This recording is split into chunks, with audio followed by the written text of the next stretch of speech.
Mga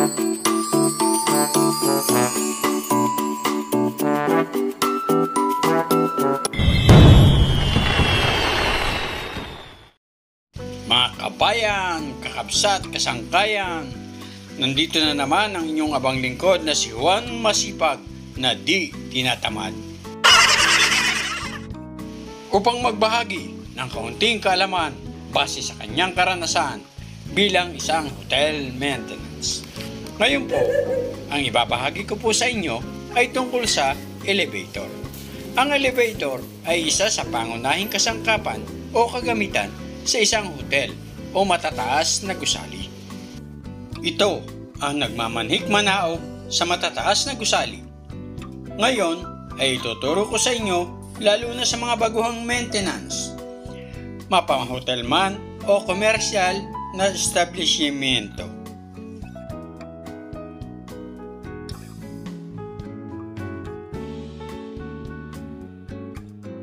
Kung ikaw ay isang baguhang maintenance at hindi mo pa nararanasan ito, ay panoorin mo ito bilang karagdagan sa iyong kakayahan at talento. Ito ay tungkol sa elevator. Kung paano mare-rescue ang guest o bisita na natrap o nakulong sa loob ng elevator. Ito'y nangyayari kung minsan sa pagkakaroon ng power fluctuation, power interruption, o pagkasira ng mga electronics parts at mechanical parts ng elevator. Dahil ang elevator o lift sa iba pang katawagan ay may mga sensitibong mga electronic at mechanical parts na inilagay doon upang maging ligtas sa tuwinang gagamitin ang elevator. Bilang isang maintenance, ito ang mga dapat nating gawin at malaman. Dahil ang guest ay pipindutin niya ang alarm o tatawag ito sa emergency phone na nakalagay sa loob ng karo. Nandito kami sa baba.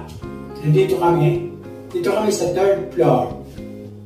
At pag sinagot ito ng front desk o security, dapat pakalmahin nila ang guest o bisita at ipaalam na patuloy na isinasagawa ang pagre-rescue sa kanila.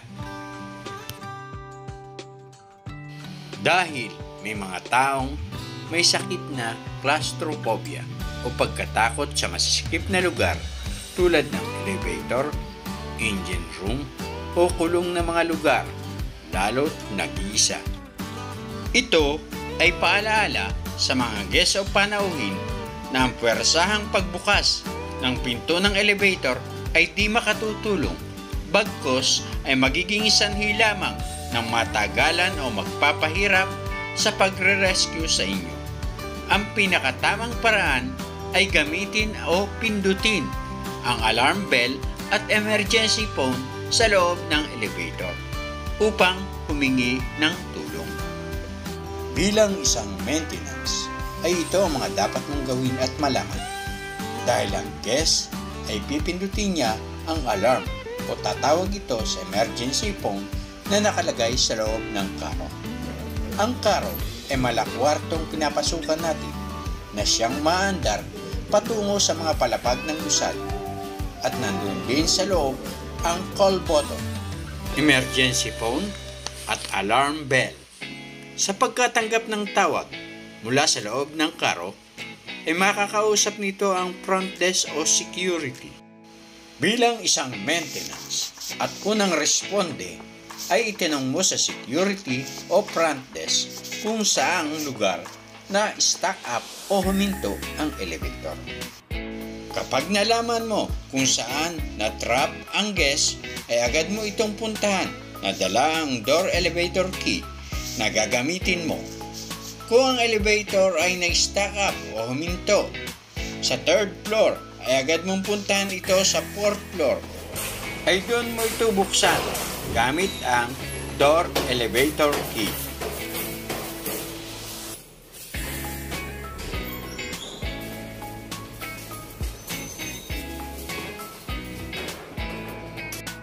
Pero bago ang lahat, ay dapat malaman mo ang mga parte ng elevator. Upang malaman mo ang mga moving parts ng elevator, na kailangan mong bigyan ng pansin sa pagpasok mo sa loob ng elevator. At pakatandaan mo, huwag mo itong gagawing mag-isa. Kailangan mo ng kasama upang makatuwang sa pagre-rescue ng guest o bisita. Ito ang release at ito naman ang counterweight. Counterweight? Sa release na ito, nagmamanhik manaog ang karo o elevator car. Kapag alam mo na ang mga parte ng elevator, ay simula mo na ang pagre-rescue sa guest na natrap sa loob ng elevator. Ang una mong gagawin ay ipasok ang elevator key sa gawing kanan at pihitin ito ng pakaliwa upang mabuksan ang outside door ng elevator. At kapag nakapasok ka na, ay agad mong pindutin ang emergency button. At ilagay natin ang selector knob sa inspection. At dahan-dahan mong isara ang elevator door. At kausapin mo ang guest at pakalmahin at ipalam sa kanya na patuloy na isinasagawa ang pagre-rescue sa kanila. Sa ganoong paraan, ang guest ay magiging kalmado at hindi mabibigla sa gagawin mong manual operation ng elevator. Narito ang mga paraan kung paano mo ma-operate ng manual operation ang elevator. Ngayon po ay paanda rin po natin. Naka-inspection na po. Ilahin po natin ang button na ito. Yan. Pagkatapos, pipindutin po natin ang common at down kung gusto po natin bumaba. At common at up kung gusto po natin tumaas. Subukan na po natin. Subukan po natin ang common up.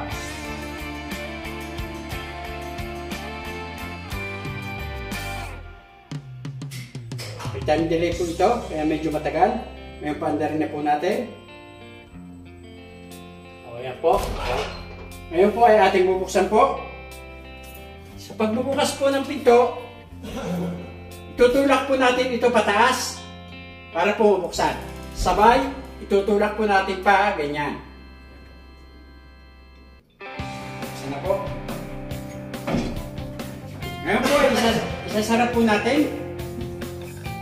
Ganyan po pagsara.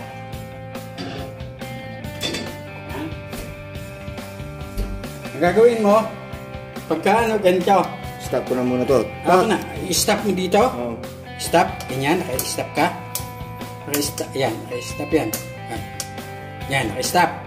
Ngayon, pagpasok mo, yan agad ang pipindutin mo. Pagkatapos, ito naka-auto ito, kanina. Pagka nasa labas tayo naka-auto, naka-inspection, dapat naka-inspection ka para paandarin mo. Ngayon, halimbawa, gusto kong pababain. Naka-inspection tayo, ha? Naka-inspection tayo. Dapat naka-inspection ka kasi may manual mo. Pagka auto, huwag ka mag-auto na nasa loob ka. Pag may pumindot sa baba, aandar yan. So, yan. Kung gusto mong bumaba, pindutin mo ang common at down. Yan, yan. But may time delay lang yan. Mahaba.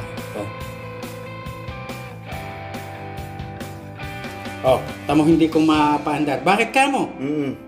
Ay, ini-stop ko eh. Pag naka-stop, hindi mo mapapaandar. Kaya nakalimutan ko nga. Dapat, i-ano natin to, iangat natin. Yan. Yan, naka-aningat na yan. In-emergency stop ko eh. Ngayon, pag naiangat mo ng emergency stop, pwede mo nang i-operate. May time delay yan. Yan o. Bababa ka na o. Saan mo ipapantay yan? Halimbawa, hindi pantay, yung flooring doon, sisilipin mo para makita mo kung pantay na. Yan, yan, no? Di ba? Yan. Mahaba lang ang time delay, medyo matagal.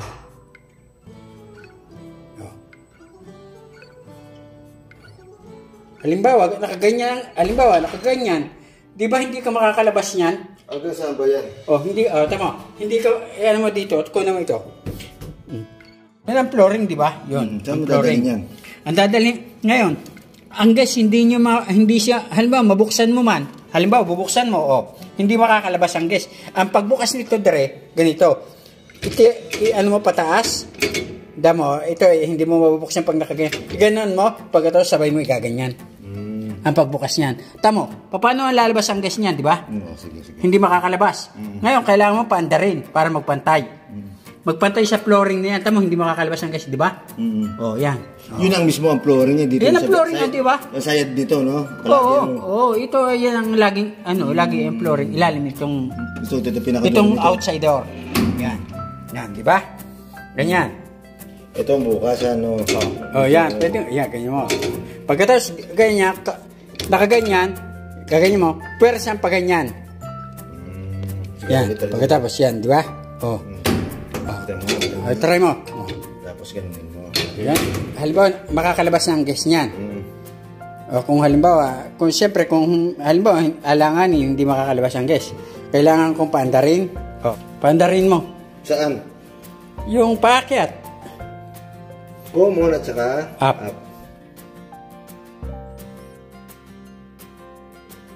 May time delay, mahaba ang time delay. Paano? Ipapantay ko rito? I-stop ko na dyan? Stop. Hindi pa. Hindi tayo makakalabas. Kasi itong flooring natin Oo nga. Ayan.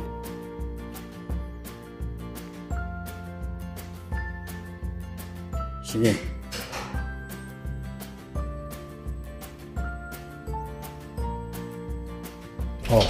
Sumobra? Hindi. Hindi mo na maaabot yung pambukas. Iangat mo. Hindi mo maaabot. Paano yan? Pakyatin mo pa. Sige. Come on up.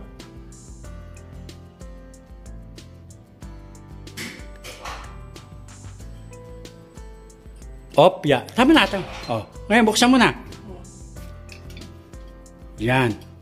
Tapos, ito. Makakalabas ka na. Kung bubuksan po natin ang elevator door, ay hihilahin nyo lang po ang belt nito. Yan po. Mabubuksan na po ang elevator car door. Ayan po. Yan po, hindi nyo na po maibabalik yan. Dahil automatic po siyang magbabalik kapag inilagay nyo po sa auto. Ngayon po, ilalagay na po natin sa auto. Pindutin po uli natin ang emergency stop. Yan. Pagkatapos, ilalagay po natin sa auto. Ayun po. Automatic na pong nagsara ang elevator car door. Ngayon po, patayin na po natin yung ilaw. Po ay automatic na pong magle-level. Tingnan nyo po. Sino po? Automatic na po siya magle-level. Pumunta po siya sa fifth floor para automatic na mag-level. Ngayon po, pindutin po natin dito sa 6th floor para matesting po natin kung gumagana.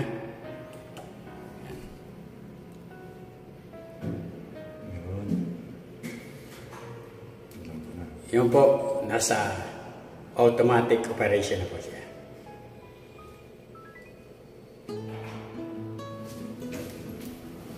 Dito na po sa 6th floor.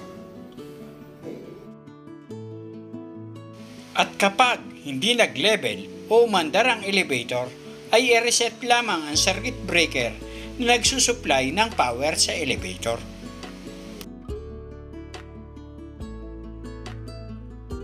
At kapag hindi umandar o gumana ang elevator, ay tumawag sa autorisadong elevator maintenance upang ipagawa ito sa kanila.